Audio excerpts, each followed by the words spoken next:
লব্বাইক আল্লাহুম্মা লব্বাইক লব্বাইক লা শারীকা লাক লব্বাইক ইন্নাল হামদা ওয়ান নি'মাতা লাকা ওয়াল মুলক লা শারীকা লাক। 5 দিনে 5 জায়গায় 9 কাজ, এর নাম হজ। 5 দিনে 5 জায়গায় 9 কাজ, এর নাম হজ। 5 দিন 8, 9, 10, 11, 12, 5 জায়গা: আরাফা, মুজদালিফা, মিনা, বাইতুল্লাহ, জামারাত। আলহামদুলিল্লাহি ওয়া কাফা ওয়া সালামুন আলা ইবাদিহিল্লাযীনা ইসতাফা, আম্মা বা'দ। আউযু বিল্লাহি মিনাশ শাইতানির রাজীম। বিসমিল্লাহির রহমানির রহিম। ফাসআলু আহলায যিকরি ইন কুনতুম লা তা'লামুন। ওয়া ক্বালা রাসূলুল্লাহি সাল্লাল্লাহু আলাইহি ওয়াসাল্লাম, আল হজ্জুল মাবরুর লাইসা লাহু জাযাউন ইল্লাল জান্নাহ, আও কামা ক্বালা আলাইহিস সালাতু ওয়াসসালাম। মকবুল হজ কাফেলা এর উদ্যোগে আয়োজিত আজকের হজ প্রশিক্ষণে উপস্থিত আল্লাহ তাআলার পেয়ারা বান্দা বান্দিগণ, আল্লাহ তাআলা আজকে আমাদের এই মজমাকে কবুল করেন, সকলে বলি আমিন। আমাদের আশা, আমাদের বসা, আমাদের শোনা, আল্লাহ তাআলা এগুলোকে কবুল করেন, সকলে বলি আমিন। আল্লাহ তাআলা বলেন, যারা জানে তাদেরকে জিজ্ঞেস করো যদি তোমরা না জানো।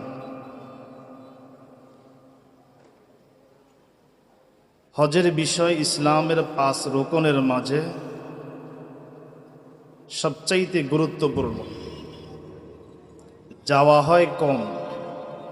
সাউন্ডটা একটু কমায় দাও, সাউন্ড একটু কমায় দাও।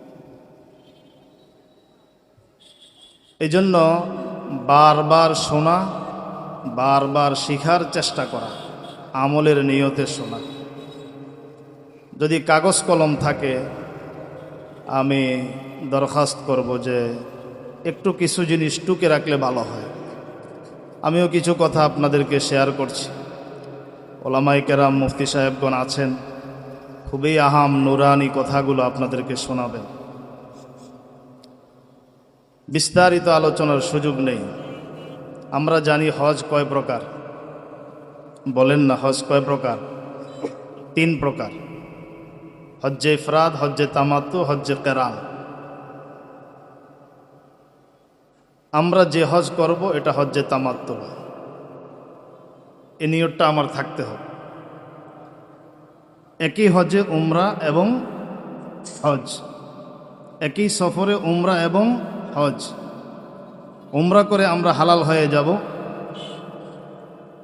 তারপরে আবার হজের ইহরাম বেঁধে হজ করব।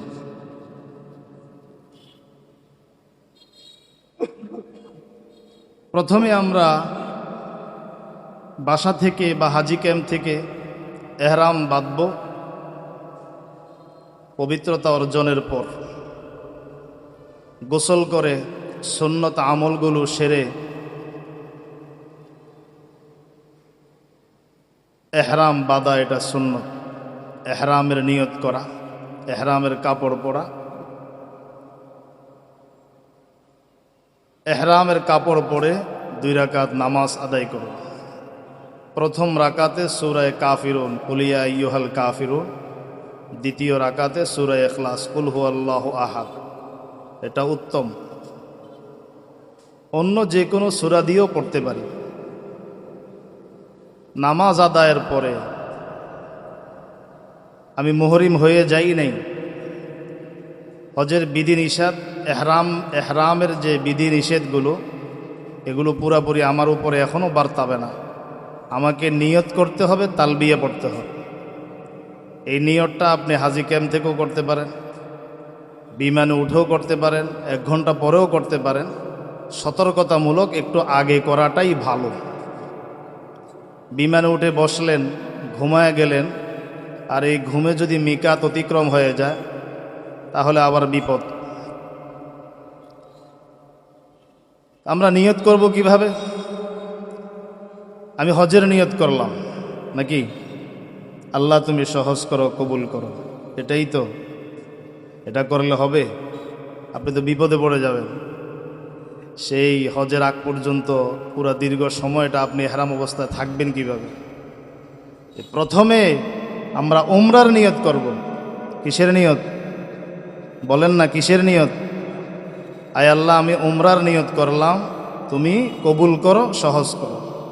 আরবিতে পড়তে চাইলে আল্লাহুম্মা ইন্নী উরিদুল উমরা ফায়াসসিরহা লি ওয়া তাকাব্বালহা মিন্নি।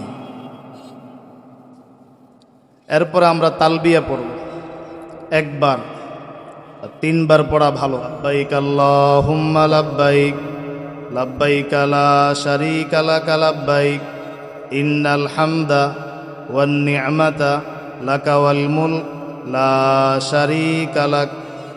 এখন আমি মুহরিম হয়ে গেলাম।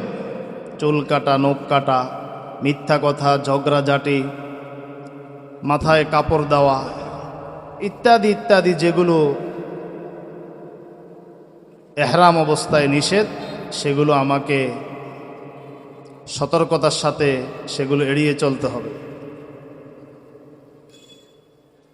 আমি চলে গেলাম মক্কায়, জিদ্দা হয়ে মক্কায় চলে যাব। মক্কায় ঢোকার পরে হোটেলে সামানাগুলো রেখে আমাদের মুআল্লিম সাহেব আলহাজ আমিনুল ইসলাম সাহেব, ওনার নেতৃত্বে আমরা বাইতুল্লাহে ঢুকব। সাধারণত ৭৯ নম্বর গেট দিয়ে ঢোকা হয়, অনেক গেট আছে। ঢুকলে একটু ডানে গিয়ে হজরে আসওয়াদ, ভিড় হলে দেখা একটু কষ্টকর। সহজের জন্য সরকারিভাবে সাফা পাহাড়ের ওদিকে লাইট দেওয়া আছে, যে এখান থেকে আপনার এই বরাবর আসলে হজরে আসওয়াদ, এখান থেকে আপনি তাওয়াফ শুরু করবেন। আমি যখন প্রথম উমরার নিয়ত করলাম, উমরার হালতে আমার 4টা কাজ। কয়টা কাজ? 1 নম্বর এহরাম, 2 নম্বর তাওয়াফ, 3 নম্বর সাই, 4 নম্বর হলক বা কসর। উমরার মাঝে কয়টা কাজ? 4টা কাজ। এহরাম, তাওয়াফ, সাই, হলক বা কসর। কসর মানে চুল ছোট করা, মহিলাদের 1 কর, আর পুরুষ মাথা মুন্ডে ফেলাটাই ভালো। তাওয়াফের বিধান, হজরে আসওয়াদ থেকে পুরা বাইতুল্লাহ ঘুরে আসার পরে, ঘরটা তাওয়াফ করার পরে, পুরাটা চক্কর দেওয়ার পরে আপনার এটাকে বলে শাওতুন, 1 চক্কর। এভাবে 7টা চক্কর দেওয়ার পরে 1 তাওয়াফ। তাওয়াফ যখন শুরু করব, বাইতুল্লাহর অভিমুখী হয়ে হজরে আসওয়াদের বরাবর 2টা হাত উপরে উঠিয়ে বিসমিল্লাহি আল্লাহু আকবার, হাতে চুমু খাবো, মনে মনে নিয়ত করব আমি হজরে আসওয়াদকেই চুমু খাচ্ছি। হজরে আসওয়াদকে চুমা দিয়ে শুরু করা কঠিন, এই জন্য দূর থেকে আপনি আমল করতে পারেন। অনেক সময় ভিড়ের কারণে সংখ্যা ভুল হয়ে যায়। এজন্য সহজের জন্য আমরা যেটা বলি যে তাওয়াফ যখন আমরা করব, যে কোনো দোয়া আমরা পড়তে পারি, কোরআন তেলাওয়াতও করতে পারি, কিন্তু তাওয়াফ শুরু আমার তালবিয়া বন্ধ। যেটা বাংলাদেশ থেকে এহরাম বেঁধে নিয়ত করে তালবিয়া যে শুরু করলাম, বিমানেও তালবিয়া, বিমান থেকে নামলাম তালবিয়া, আবার জিদ্দায় নামলাম তালবিয়া, মক্কায় গেলাম তালবিয়া, জবানে চলতেই থাকবে। তাওয়াফ শুরু, তার আগেই তালবিয়া বন্ধ। এখন এখানে ঘুরে ঘুরে আপনি তালবিয়া পড়বেন এটা না, এখানে অন্য জিকির করেন, অন্য আমল করেন। সহজের জন্য প্রথম চক্করে শুরুটা আমরা সুবহানাল্লাহ দিয়ে শুরু করি, সুবহানাল্লাহ সুবহানাল্লাহ সুবহানাল্লাহ। দ্বিতীয় চক্কর আলহামদুলিল্লাহ আলহামদুলিল্লাহ আলহামদুলিল্লাহ। তৃতীয় চক্কর লা ইলাহা ইল্লাল্লাহ লা ইলাহা ইল্লাল্লাহ। চতুর্থ চক্কর আল্লাহু আকবার আল্লাহু আকবার। এরপরে ইস্তেগফার দুরূদ শরীফ, পঞ্চম চক্করে আস্তাগফিরুল্লাহ আস্তাগফিরুল্লাহ, ষষ্ঠ চক্করে দুরূদ শরীফ, ছোট দুরূদ শরীফ পড়তে পারি সাল্লাল্লাহু আলাইহি ওয়াসাল্লাম, সাল্লাল্লাহু আলাইহি ওয়াসাল্লাম, সাল্লাল্লাহু আলাইহি ওয়াসাল্লাম। আমরা এভাবে যদি আমরা স্টার্ট করি, হ্যাঁ মাকাম ইব্রাহিম পার হয়ে আপনি অন্য দোয়া পড়েন, কোনো সমস্যা নাই, কিন্তু আশা করি ভুল হবে না। তাওয়াফ 7 চক্কর, 7 চক্কর দেওয়ার পরে আমার এই তাওয়াফ শেষ হল, একটা ফরজ আমল হল। এখন আরেকটা আমল আছে, ওয়াজিবুত তাওয়াফ, 2 রাকাত নামাজ। তাওয়াফ যখনই আপনি করেন, উমরার তাওয়াফ হোক, ফরজ তাওয়াফ, হজের তাওয়াফ হোক, এমনকি নফল তাওয়াফ হোক, যতবার আপনি তাওয়াফ করবেন, তাওয়াফের পরে 2 রাকাত ওয়াজিব নামাজ আদায় করতে হবে। এটাও প্রথম রাকাতে সূরা কাফিরুন, দ্বিতীয় রাকাতে সূরা ইখলাস পড়া উত্তম, অন্য যে কোনো সূরাও পড়লেও চলবে। এরপরে আমি এটা নিয়ম হলো মাকাম ইব্রাহিমের ওখানে পড়া, ভিড় বেশি, অন্য যে কোনো জায়গায় পড়লেই হবে, সাফায় ঢুকার আগে পড়ে নিলে ভালো। এরপরে আপনি পেট ভরে জমজমের পানি খান, পেট ভরে জমজমের পানি পান করেন। জমজমের পানি যারা আমরা পান করব, পুরাতনরা তো জানি, নতুন যারা, বেশিরভাগ ঠান্ডা পানি থাকে। ওই পানিটা না খেয়ে যেটা একটু নর্মাল ঠান্ডা না, ওটা খেলে স্বাস্থ্যের জন্য ভালো। না হয় হোটেলের ভিতরে ঠান্ডা এসি, বাহিরে গরম, বাইতুল্লাহর ভিতরে ঠান্ডা, বাহিরে গরম, এভাবে ঠান্ডা গরমে অনেকে অসুস্থ হয়ে পড়ে। আমার মাথায় রাখতে হবে যে আমি হজ করার জন্য এসেছি, হজের সেই মহান হুকুমটি সামনে, যদি সেটা করতে না পারি আমার হজ হলো না। এজন্য 3 নম্বর উমরার যে আমল, সেটা হলো সাফা মারওয়া সাই করা। সেখানে সাফা পাহাড় উঠে বাইতুল্লাহ অভিমুখী হয়ে মুনাজাতের মতো, দোয়ার মতো হাত উঠিয়ে তাকবীর বলে আপনি শুরু করবেন, দোয়া করেন, এরপরে তাকবীর বলে চক্কর শুরু করব। এখানে এসে অনেকে ভুল করে, তবে সংখ্যায় কম, সাফা থেকে মারওয়া গিয়ে আবার সাফা এসে 1 চক্কর ধরে, এটা ভুল।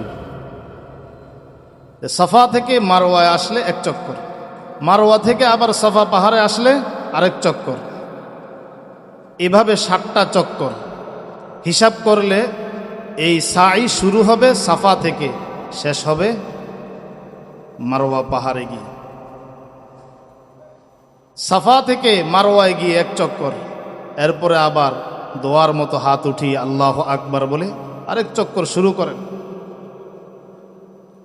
তাহলে আমার 3টা আমল হলো, আরেকটা আমল বাকি, সেটা হলো হলক, মাথা মুন্ডানো বা চুল ছোট করা। এই 4 কাজ সম্পূর্ণ, তখন এহরামের কাজ, এহরামের যে কাপড়টা, এটা খুলে আমি স্বাভাবিক পোশাক পরে নামাজ আদায় করব এবং তাসবিহ তাহলিল জিকির আজকার কোরআন তেলাওয়াত এগুলো করতে পারব। এখন আমার আর জরুরি ফরজ কোনো আমল এখন নেই হজের আগ পর্যন্ত। সাধারণত ইন্টারগালফ ট্রাভেলস থেকে যে প্যাকেজটা হজের করা হয়, সেটা আমাদের আমলের খুবই উপযোগী, বেশি আমল আমরা করতে পারি। কারণ শুরুতেই আমাদেরকে মক্কায় নিয়ে নেওয়া হয়, তখন ভিড়টা একটু কম থাকে, এই জন্য সময়টা আমরা কাজে লাগাইতে পারি। এবছর 2nd ফ্লাইটে যাচ্ছে, তাহলে আপনি ওখানে গিয়ে ভিড় একটু কম পাবেন। 5 ওয়াক্ত নামাজ যেন আমার বাইতুল্লাহ, 5 ওয়াক্ত নামাজ যেন আমার বাইতুল্লাহ। মহিলারা বাইতুল্লাহ গিয়ে নামাজ পড়তে পারে, কিন্তু তারা যদি হোটেলে নামাজ পড়ে, তাও তারা 1 লক্ষ রাকাত, 1 লক্ষ নামাজের সওয়াব পাবে। তাদের হজের আমল গুরুত্বপূর্ণ, কিন্তু পর্দাটাও মহিলাদের ইহরামের বিষয়ে বলা হয় নাই। যে মহিলারা তারা স্বাভাবিক যে কাপড় ওটাও পরবে, পবিত্রতা হাসিল করে তারা কি করবে, নামাজ পড়বে, নিয়ত করবে, তালবিয়া পড়বে, এতেই তারা মুহরিম হয়ে যাবে। চেহারার উপরে ক্যাপ থাকবে, কাপড় থাকবে, কিন্তু চেহারা পরপুরুষের সামনে খোলা রাখা এটা হারাম। তাহলে আমার উমরার কাজ শেষ। সংক্ষেপে উমরার মাঝে কয়টা আমল একটু কষ্ট করে বললে ভালো হয়। উমরাতে কয়টা? 4টা। বিস্তারিত মাঝখানে অনেক জরুরি জরুরি মাসালা আছে, ওলামায়ে কেরাম বলবেন।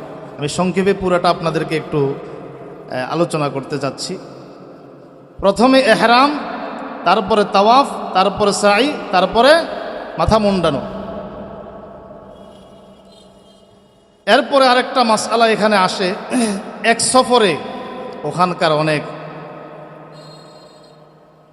ফতুয়া দেন অনেকেই যে এক সফরে একাধিক উমরা জায়েজ নাই, কিন্তু আমাদের ফতুয়ার কিতাবগুলোতে আমরা খুলে দেখেছি এক সফরে একাধিক উমরা জায়েজ আছে।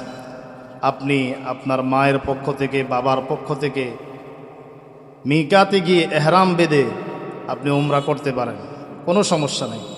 তবে এটা মাথায় রাখা চাই যে উমরার থেকে তাওয়াফের সওয়াব বেশি, উমরার থেকে তাওয়াফের সওয়াব বেশি। এমন কোনো দিন যেন আমার অতিবাহিত না হয় যে আমার তাওয়াফ হয় নাই, তাহলে আপনি অনেক সওয়াব থেকে বঞ্চিত হয়ে গেলেন। ফজরের পরে তাওয়াফ করেন, বিকালে করেন, আবার সম্ভব হলে রাতে করেন, ভোর রাত্রে এসে চলে আসেন। ঘুম তো বহু যাওয়া হয়। একটা নির্বাচনকে কেন্দ্র করে অনেকে কত ঘুম তারা মিস করেছে। এরকম মহান একটি হুকুম জীবনে আবার আসবো, টাকা থাকলে যাওয়া যায় না। অনেকে আলোচনা করেছে টাকা থাকলে যাওয়া যায় না, আল্লাহর পক্ষ থেকে হুকুম থাকতে হয়। আমাদের এক হাজি, বরিশালের মহিলা, পরিচয় হজ থেকে আসার পরে মাসআলা জানার জন্য আমাকে ফোন দিত।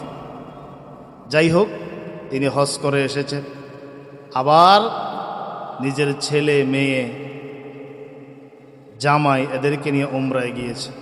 এই তো রমজানে না, বরিশালের রাজিয়া রমজানে হজের কাজ সম্পূর্ণ, উমরার কাজ সম্পূর্ণ করে তিনি সেখানেই মৃত্যুবরণ করেছেন। আল্লাহ তাকে বেহেশত নসিব করুন, সকলে বলি আমিন। বাড়ি থেকে আমি পরে খবর পাইলাম তার আত্মীয় স্বজন ফোন দিয়েছে আমাকে, যাওয়ার আগেই, যাওয়ার সময়ে বান্ধবীদেরকে বলে গিয়েছে যাচ্ছি, হয়তো আর ফেরত আসা হবে না। তার আগে যখন হজের সফরে তিনি ছিলেন তখন বারবার আল্লাহর কাছে তামান্না করেছেন, আমার মৌত যদি এখানে হতো ভালো হতো, আমি চাই আমার মরণটা এখানে হোক। তো আল্লাহ তাআলা এগুলো কবুল করেছে। যাই হোক, এরপরে আমাদেরকে ট্রাভেলসের পক্ষ থেকে কিছু বিশেষ জায়গা জিয়ারা করা হবে, সেগুলো করব। কিন্তু আমার চেষ্টা থাকবে যেন হজের আগে পুরা সময়টা আমার আমলে কাটে। খাবার দাবার আমার মাকসাদ না, আরামের ঘুম আমার মাকসাদ না। সময় কম, অনেক গুরুত্বপূর্ণ আলোচনা হয়েছে, ধৈর্য ধরতে হবে, জবানকে নিয়ন্ত্রণ করতে হবে। অর্থাৎ আবু বকর সিদ্দিক রাদিয়াল্লাহু তাআলা আনহু জিহ্বাকে টেনে ধরতেন আর বলতেন, জিহ্বা তুমি সাবধানে থাকো, তুমি যদি ঠিক থাকো পুরা শরীর ঠিক থাকবে, আমি ঠিক থাকবো। হাদিসে আছে সকাল যখন হয় শরীরের সমস্ত অঙ্গ প্রত্যঙ্গ জিহ্বাকে অনুরোধ করে তুমি ভালো থাকো, তুমি ভালো থাকলে আমরা ভালো থাকবো। তোমার যদি পদস্খলন হয়ে যায় তা আমাদেরকেও জাহান্নামের আগুনে জ্বলতে হবে। আপনার এক কথায় আপনার হজ নষ্ট হয়ে যেতে পারে। আপনার এক কথায় কেউ আপনাকে আঘাত করেছে, আপনি সবর করেন, আপনি জিতে গিয়েছেন। আপনি প্রতিশোধ নিতে যাবেন না, শক্তি আছে, ক্ষমতা আছে, স্টপ করান। আশপাশে যারা থাকেন বুঝান, ধৈর্য ধারণ। আরাফার ময়দানে এক হাজি সাহেব আমাদের এলাকারে, যাওয়ার সময় আরেক হাজি তাকে খুব বকাবাদ্য করে, সামান্য বিষয় নিয়ে অনেক বকাবাদ্য করেছে। আমি ওনাকে স্টপ করালাম, আপনি ধৈর্য ধরেন। একটু পর ওই হাজি এসে আবার মাপ চেয়েছে। বললাম দেখলেন এটা ধৈর্যের ফল কি, আপনিও বাঁচলেন সেও বাঁচলেন। আল্লাহ সবার হজ কবুল করেন, সবাইকে হজ করার তৌফিক দান করেন। এরপর আমাদেরকে মদিনায় নেওয়া হবে, মদিনায় আমাদেরকে 8 দিন রাখা হবে আনুমানিক। সেখানে গিয়ে আগে মার্কেটিংয়ের আলোচনা তো ডাক্তার সাহেব করলেন কেনাকাটার। আল্লাহর ওয়াস্তে, আল্লাহর ওয়াস্তে আপনি যত কিনেন, আপনি দেশে এসে আপনি সবাইকে খুশি করাইতে পারবেন না। অতএব দরকার কি, কোনো কেনাকাটারই দরকার নেই, কিনেন অল্প। বাইতুল মুকাররমে গিয়ে আরও ভালো ভালো জিনিস পাবেন, কিন্তু ওখান থেকে আপনি আনতে চাইলে জমজমের পানিটা নিয়ে আসেন, যতটুকু পারেন জমজমের পানিটা নিয়ে আসেন, এটা আনার জিনিস। মদিনা শরীফের বরকতি খেজুরটা অল্প হোক নিয়ে আসেন। প্যাকেট কাঠটা কত বড় হাদিয়ার সেটা দেখার বিষয় নয়, মদিনার একটা খেজুর যদি আপনার কোন আত্মীয় স্বজনকে দেন, আর ওর ভিতরে যদি মদিনার মহাব্বত থাকে, রাসূলুল্লাহর মহাব্বত থাকে, যথেষ্ট। এর বেশি কেনাকাটা, কম্বল, জুব্বা, তসবি, রুমাল, বহু কিছু, এগুলো চাওয়াও ঠিক না। আল্লাহ আমাদের বুঝার তৌফিক দান করেন। মদিনার যে আমলটা, এটা মোহাব্বতের আমল, মোহাব্বতের আমল। আল্লাহর রসুল শোয়া আছেন, হাদিস শরীফে আছে যে মান যারা কবরি ওয়াজাবাত শাফাআত। আল্লাহর রসুল বলেন যে আমার কবর জিয়ারত করলো, রওজা শরীফ জিয়ারত করলো, আমার সুপারিশ তার জন্য ওয়াজিব হয়ে গেল। সুবহানাল্লাহ। তাহলে আমার জিয়ারতটা কেমন হবে? হাতে একটা টাচ মোবাইল থাকবে, যেটাতে হবে ভিডিও, আর বাম হাতে থাকবে জুতা, এটাও উপরে উঠায় রাখে, আবার ভিডিও করে, আবার দেশে গিয়ে ওখানে বিবিকে এবং মাকে, আত্মীয় স্বজন, লেডিস, মহিলা যারা, এদেরকে ভিডিও কল দিচ্ছে, আর ভিডিওতেও অন্য অন্য মানুষ দেখছে। নিজের জিয়ারাও শেষ, রওজা শরীফের জিয়ারাও শেষ, আবার অন্যদেরকেও গুনাহগার বানাচ্ছে। লা তারফাউ আসওয়াতাকুম ফাওকা সাওতিন নবী ওয়ালা তাজহারু লাহু বিল কওল কাজহারি বাযিকুম লিবাযিন আন তাহবাতু আমালুকুম ওয়া আনতুম লা তাশউরুন। আল্লাহ বলেন, নিজেরা যেভাবে পরস্পর কথা বলো, নবীর সামনে তুমি এভাবে কথা বলিও না, তোমার আওয়াজটা উঁচু করিও না। আল্লাহর রসুল রওজা শরীফে জীবিত, আল্লাহর রসুল রওজা শরীফে জীবিত, আপনার সালাম তিনি শোনেন।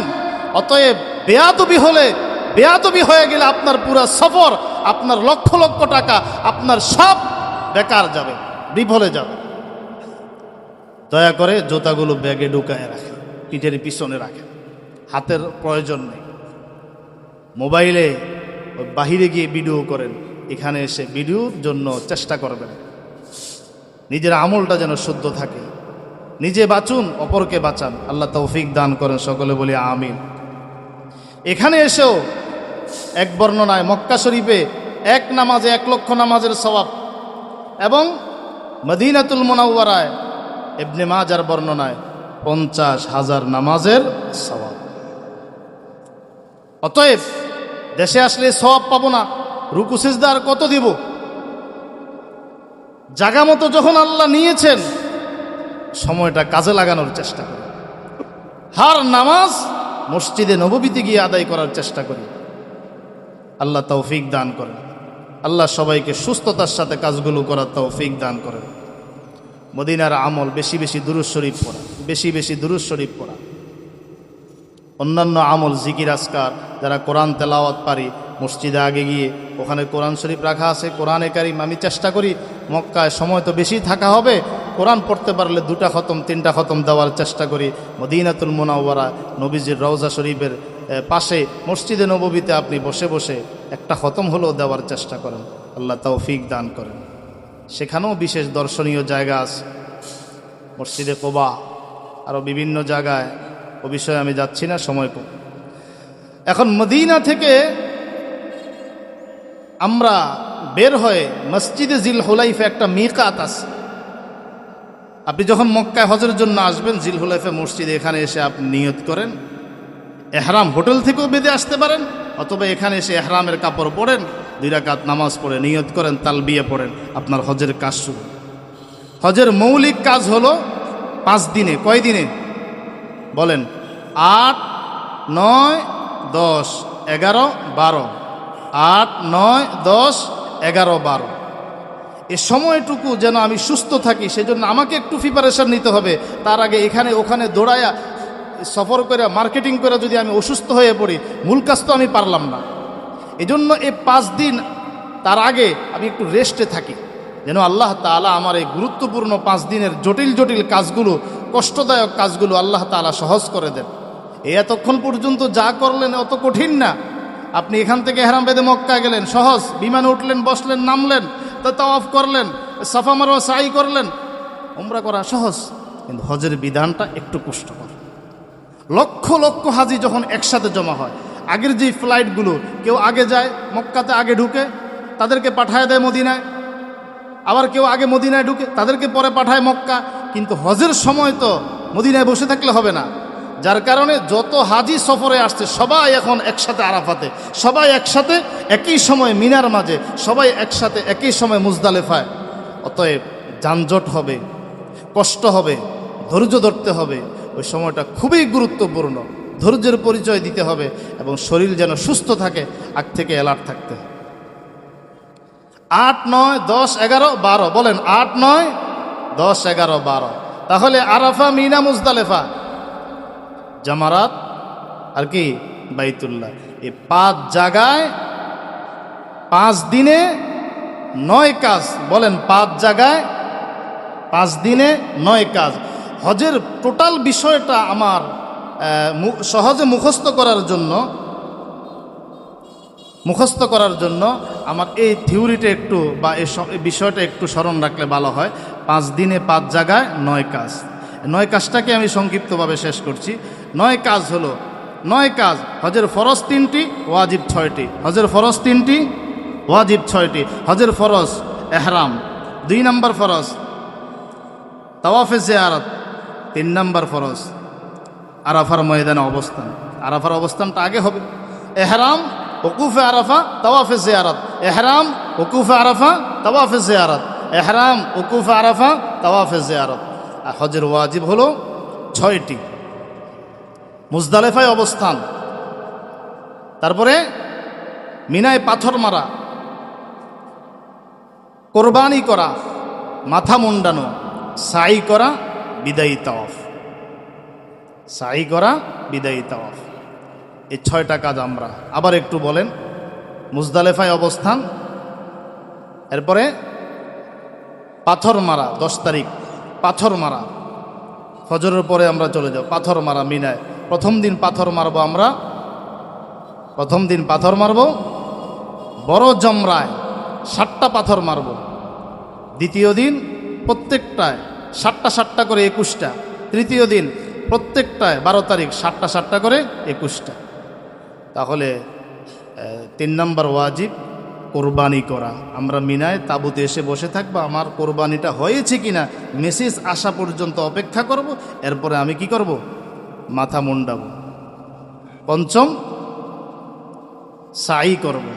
তাওয়াফ যখন করব, তাওয়াফের পরে সাই করে নিব, ফরজ তাওয়াফ করতে আসে। 6ষ্ঠ ওয়াজিব হচ্ছে বিদায়ী তাওয়াফ। আমরা যখন দেশে ফিরব, ফিরার আগে একটা তাওয়াফ আমাদেরকে করানো হবে, এটাকে বলে বিদায়ী তাওয়াফ। তাহলে সংক্ষেপে আমরা যখন মুজদালেফা থেকে এহরাম বেঁধে আমরা রওনা দিব, আমরা আমাদেরকে মক্কার হোটেলে আনার পরে মিনায় নেওয়া হবে। সেখান থেকে আরাফার ময়দানে নিয়ম হলো 9 তারিখ, কিন্তু 8 তারিখেই আনা হয় সুবিধার্থে। তো আরাফায় সূর্য অস্ত যাওয়া পর্যন্ত অপেক্ষা করতে হবে, রাতে মুজদালেফায় অবস্থান করতে হবে। তো মুজদালেফায় যেতে দেরি হয়, মাগরিবের নামাজ সময় অতিবাহিত হয়ে যায়, কিন্তু সময় অতিবাহিত হয় না, আমার দেশীয় সময় হিসাবে সময় অতিবাহিত হয়। কিন্তু তখনকার নিয়ম হলো, আল্লাহর বিধান হলো, মাগরিবের নামাজ এবং এশারের নামাজ একসাথে পড়বে। আরাফার ময়দানে জমাত যদি হয়, জমাতে যদি আমি শরিক থাকি ইমামের পিছনে, সেই সরকারি ইমামের পিছনে, তাইলে আমি জোহর আসর একসাথে পড়ব। আর নাইলে তাঁবুতে থাকলে জোহরকে জোহরের সময়, আসরকে আসরের সময়। আর মুজদালেফায় যাওয়ার পরে বড় জমাত তো হবে না, ছোট ছোট জমাত হোক, একাকী হোক, এক আজান এক একামতে, আমরা মাগরিব এবং এশা পড়বো। রাত 12টা বাজলেও মাগরিব এশা একসাথে, রাত 3টা বাজলেও মাগরিব এশা একসাথে। এরপরে আমরা 10 তারিখ পাথর মারতে যাব, পাথর মেরে তাঁবুতে আসব, অপেক্ষা করব, আমার কোরবানি হবে, মেসেজ আসবে, তারপরে মাথা মুন্ডানো। এরপরে সেখানে অবস্থান করব, সম্ভব হলে 10 তারিখে আমরা ফরজ তাওয়াফ করব। সাধারণত ভিড় বেশি থাকে, এই জন্য 11 তারিখ নেওয়া হয়। 11 তারিখও তো অফ করতে পারেন, 12 তারিখে করতে পারেন, কোনো সমস্যা নেই। এরপরে এতটুকুই। তারপরে 12 তারিখ পাথর মারার কার্যক্রম শেষ হয়ে গেলে আমাদেরকে আবার মক্কার হোটেলে নিয়ে আসা হবে। এদিকে আমার যখন কোরবানি সম্পূর্ণ হবে তখন মেসেজ আসলে আমি মাথা মুন্ডাবো, মাথা মুন্ডানোর দ্বারা আমি হালাল হয়ে যাব। এবছর কোরবানি নাকি সরকারের নিয়ন্ত্রণে নিয়ে গিয়েছে, সৌদি সরকারের নিয়ন্ত্রণে। পাথর মারার 2 ঘন্টা পরে ওনারা সময় দিয়েছেন হালাল হওয়ার জন্য। এটাও আমরা খেয়াল রাখব, সামনে আমাদেরকে আবার জানানো হবে। যা কিছু বললাম, আল্লাহ আমাকে এবং সবাইকে আমল করার তৌফিক দান করেন।